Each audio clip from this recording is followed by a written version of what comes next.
Welcome to the Block Party. My name is Seth Kushner. Today, I am joined by a guest that I've wanted to have on since we started this season. Finally, it's happening. Corey Perry, welcome to the Block Party. Yeah, thanks for having me. How are you?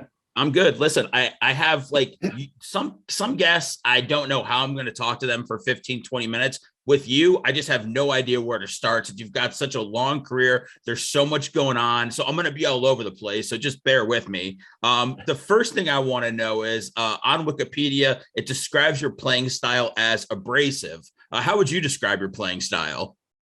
Uh, Hard nosed, gritty, go to the net, hard, talented, goal scorer. I don't know, all over the place. Okay. Are you good with abrasive? Is that a good word for you? Does that get you going? Sure.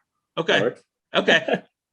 Listen, who are some of your favorite guys on the team right now to kind of chirp with? Joe Smith had a tweet like 20 minutes ago when you were on your way home that you were chirping Stammer that anybody could knock home a one-timer from his office. So Yeah, we're having a little fun after practice. Yeah, that stuff makes it to the news. Who are some of your favorite guys to mess around with? I mean, we have that dressing room is full of characters and great guys, and we have a great time. It starts great when we get there in the morning and like you said, it doesn't stop till we leave. And that was the end of practice, and we were just having some fun. I love it. I love poking some fun at Stammer. So tell me, man, it's been a couple of long weeks. You just made your return to Anaheim. How was that for you? It seems like when former Lightning players are coming to town and they get honored, it's exhausting. It's a whole thing. What was it like for you? Exact same thing. It's exhausting. It's but it was my first time playing there. It wasn't my first time, being back. Obviously, everybody knows that I didn't play my first time. I was suspended from the previous outdoor game in Dallas, and but what they did for me that day, the owners and having everybody there, all the learn to play kids and former teammates and the whole celebration. That was it was unexpected. So this time was a little bit more quieter. I just went in. We had practice the day before, did all the media, got that out of the way, and I could just focus on the game. It obviously didn't turn out the way we wanted to, but it was still unexpected that they did the ovation again. I wasn't expecting it. I got a text in the morning from one of the PR guys in Anaheim, and he said, "Hey, we're going to do this again since you didn't play." So I thought that was a really class act, and I can't thank that organization enough. Corey, when did you realize that you weren't going to be playing with Anaheim forever? Because I'd have to imagine somewhere in 7-10 years in, you're like, I'm going to be with these guys till I retire. Well, that was the goal. Yeah. I mean, I could only sign an eight-year contract, and that was the maximum length, and I ended up doing it and thinking, I could be here forever. And I'm going to play out this contract. Hopefully, it might give me another 1 or 2 year deal and go off into the sunset. But that doesn't happen in sports that often, and things change. It was a business deal. Everybody goes through things, and I was with my agent called me and he asked what we were doing. I said, "Oh, we're in Toronto." He's like, "Okay, let's grab dinner." So my wife and I went out for dinner, and with my agent or my two agents, and they broke the news, and that's kind of how it happened. And they knew for a while because they called and said, "Hey, when are you around?" For about a month. They want to do a face to face, and that's one thing that I'll never forget. How I mean, it seems like that was really hard for you. How tough? How did you get over that quickly when other teams started showing interest in you? I did.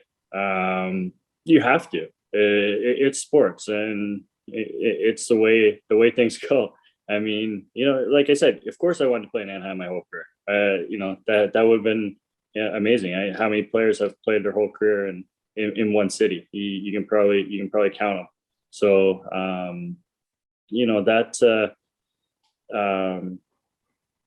when teams started calling, you could go through the free agency you had that period a couple days before, and I think there was 12, 13, 14 teams that were calling, and I was on the phone, probably half an hour each team, where do you see me? What do you, like kind of trying to see how I fit into their system and into their game plan. And so, that got a little exhausting, but at the same time, it rejuvenated me, and I was excited again.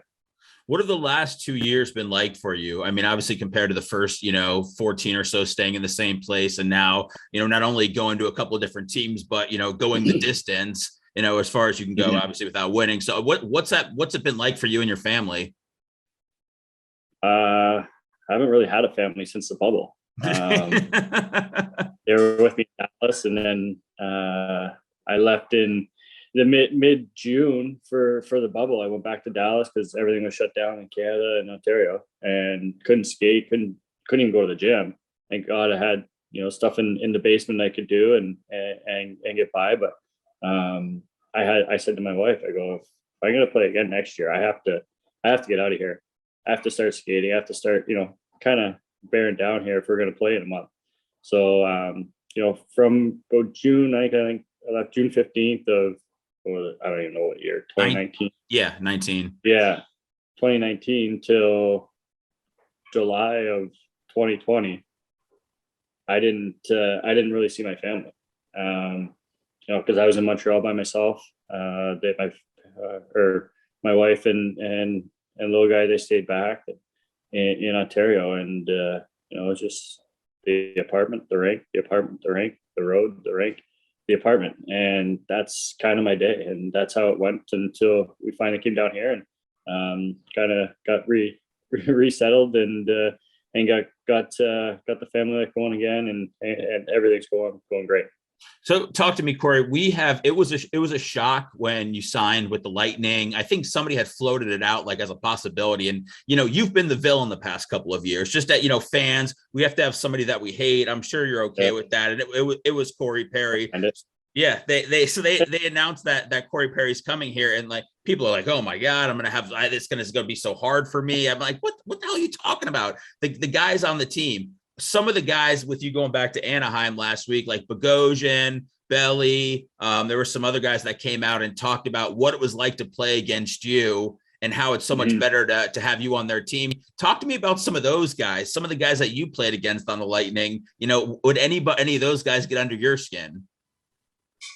I hated. I'll say this out loud. He knows it. I hated playing against Victor Hedman. And you could see it in the bubble. I think there's a clip where I screamed in his face and they tripped me on the face off, and he's so good. He's so big. He's a horse. He's skilled. He can skate. And then everybody on the back end, and then obviously you got their goalie. You got the goalie Vasilevskiy, a world-class goalie, probably the best goalie in the world at this time. Especially in the last 2 years. And it just when you get to the final and you see who you're playing, and I knew what happened the year before and how tough they were. I knew it was going to be a battle, and that's kind of why I wanted to come here.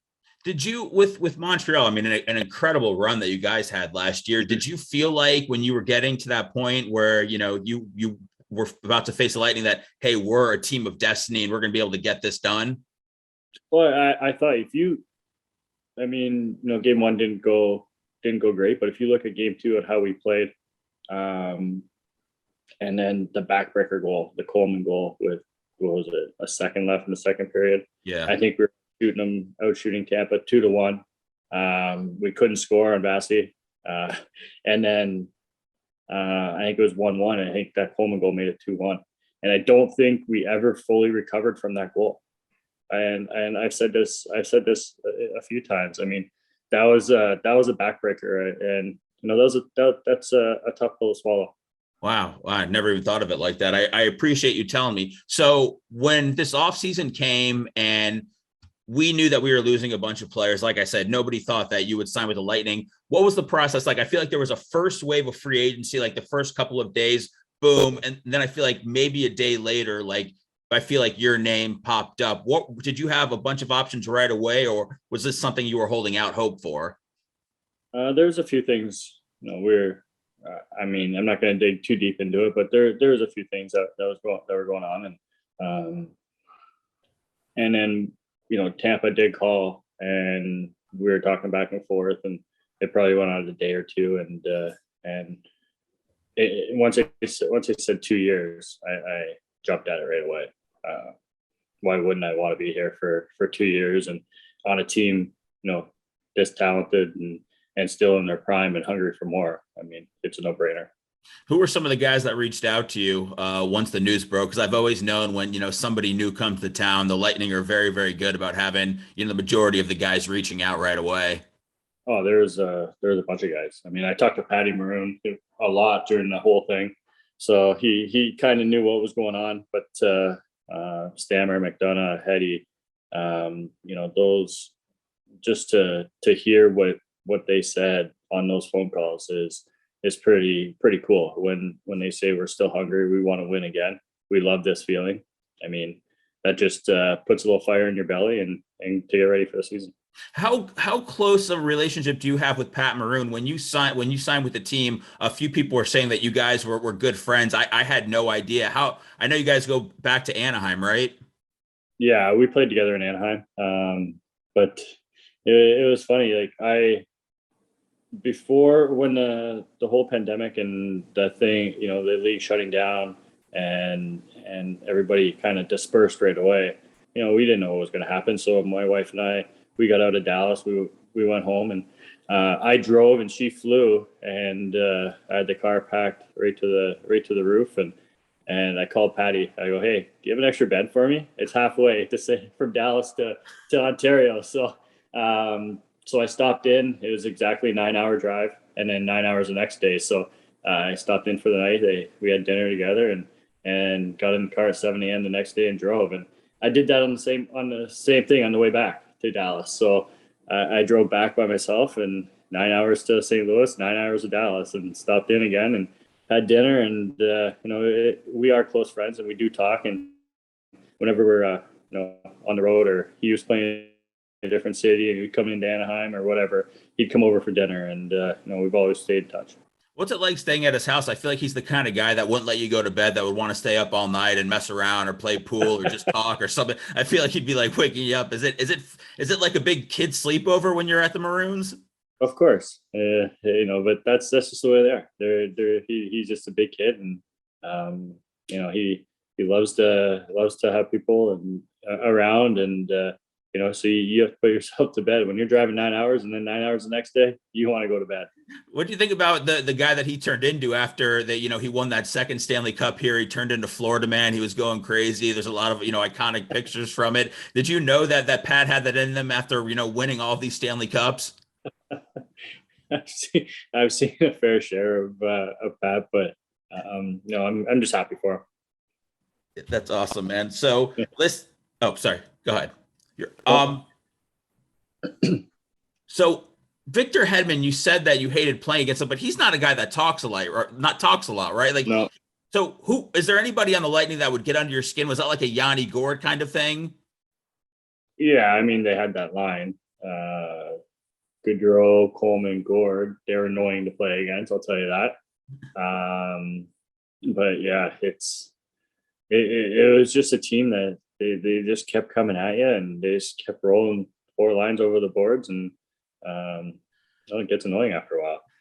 What do you have saved from over your career? You've won a ton of stuff. You got gold medals, Stanley Cups, MVPs. Do you have a bunch of things saved? Nothing. What's the most important to you from over the years? I have all kinds of stuff. I have, and somebody told me earlier in my career, make sure you keep collecting, a couple things here and there, whatever the big events or whatever it is. So I got, I got all my gold medals, my rings. Those are all stashed away in a safety deposit box. And then, I got some pucks. I got all-star gloves. I got sticks. I got a signed Crosby, signed Ovi. I had my 50 goal stick that I never touched after I scored. Ooh. Wow. Game 7 last year, Game 7 puck from Toronto. I had the game winner, got that one. So they're just different things that I've collected. I got some baseball gloves and some baseball sign that I've done a couple of first pitches and those kind of little things. Yeah, wow, that's very, very cool. Yeah, I threw out the first pitch at a minor league game one time. That's all I really have to hang my hat on. I'm sure you're at the more of the major league level when you threw your first pitch out. Yeah, I've done. I did one in Anaheim and then one in Dallas, so it was kind of cool. How do you feel about the kids on Twitter, Corey? I know you're probably too busy to be on Twitter. They're calling you, it's Scory Perry. I know you've been called that a lot. Are you okay with that? Do you want to keep it going, or should we just stop at this point? What do you want? I'll tell I want to deliver the message to the people for you. I don't mind it at all. Okay. If I'm scoring goals, that's a good thing. Okay. How was the beginning of this season tough for you? Like to really score that first goal? Well, I mean, things weren't going in the net. I had open net and I'd hit a shin pad, hit the post. So, it was just, it was just weird. Maybe it's somebody just saying, "Hey, wait your turn and good things are going to happen." So, did it weigh on me? Yeah, of course it did. And, because you want to prove to yourself, that you can still play in this league, and they didn't make a mistake. And, but I knew once you get one, you get a little confidence. It's the way it always goes. You get one and they're all good. They're going to, the ketchup bottle, as Mr. Solani would tell me, is that if you get one, the bottle opens and the ketchup flows out. Was that something you had to keep telling yourself over and over again? Or did you have, did you have some of your teammates being like, "Hey, listen, man, it's gonna, the dam's going to break at some point"? No, it's not like I was playing bad. Like no. I can't, I can't blame it on poor play. It's just the puck wasn't going in the net. It just wasn't the right time, and they were just waiting for the right time. I just keep reminding myself. All right, so tell me, for the outdoor game that you participated in, the first time around, what surprised you about that? The Lightning participating in their first one this year. Everybody's very excited. Were you surprised by anything when you participated in the outside game? It just how far away the noise is. Like, at an arena, everything's right on top of you. There, you score, and then all of a sudden, it's like it takes a while for the noise to really click in.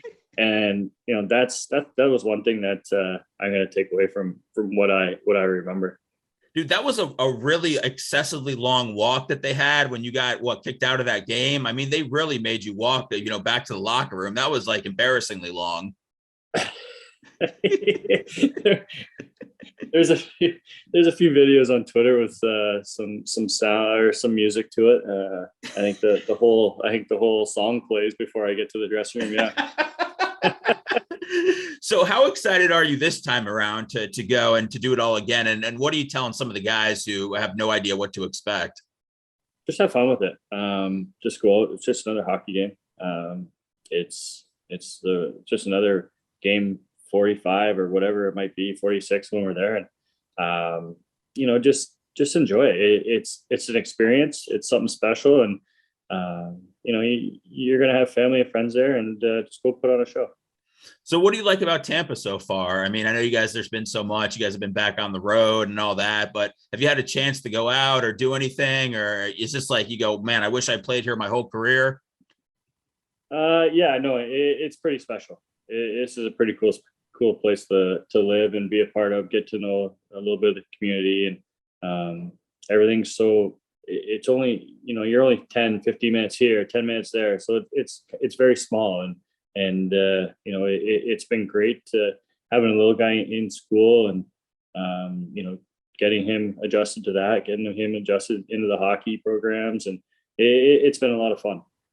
Well, so he's playing hockey and everything. When did you first have him skating? Well, he's only 4, but he's on the ice. Well, he's only 4 and he's on the ice 3 times a week.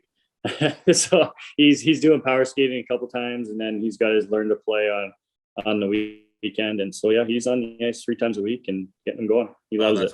That's awesome. He's got a Yeah. great coach. All right, Corey, how badly do you want in on one of these boat parades? I mean, I know that you've seen it. We talked a little bit about, Patty, and you've seen Cooch.